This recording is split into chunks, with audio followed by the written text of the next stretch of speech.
би та бүхэнтэй өөрийн гэрчлэлээр уулзахаар ирсэн байна. 18 онд болохоор гинт манай эмээгийн бие муудсан.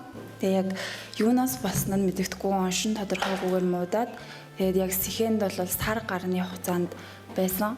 Тэгээ яг энэ хугацаанд болохоор эмэм бүр юу ч мэдгүй ярьж чадахгүй маш их туурч ицээд тэгээд оншин тодорхойгүй учраас яг оншилж эмчилгээ хийж чадахгүй. Сэхэнд маш удаан байсан.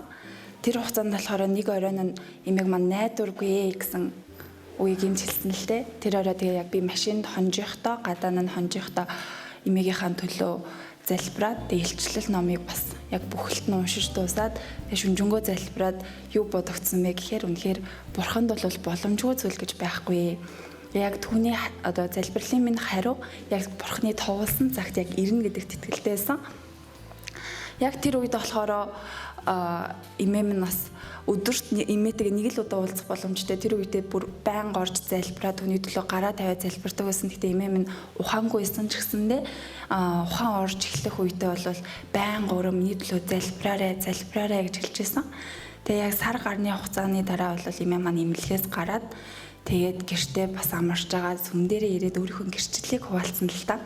Тэр үедээ юу гэсэн бэ гэхээр эмэм нь яг энд зогсоод Бурхан үнэхээр надтай хамт байсан учраас цаашдаа бас намайг ингээд илүү амьдруулад өөртөө үйлчлүүлэхээр намайг дахин босгож ирсэн юм аа. Үнэхээр Бурхан надтай хамт байж энэ газарт дахин ирэх боломжоор та бүхэнтэй уулзах боломжоор ивэсэн гэж хэлсэн. Эмчнэр боломжгүй энд бол найдвар байхгүй гэж хэлж ирсэн ч гэсэндээ Бурханы хувьд бол боломжгүй зүйл гэж байхгүй. Тийм учраас тань магадгүй ямар нэгэн асуудал бэрхшээл хүнд асуудал байгаа бол тэр болгоно Бурханд даатгаж үргэлж залбирлынхаа хариуг авсан гэдэгтээ бас өөртөө үргэлж итгэлтэй байгаарэ гэж хэлмээр байна.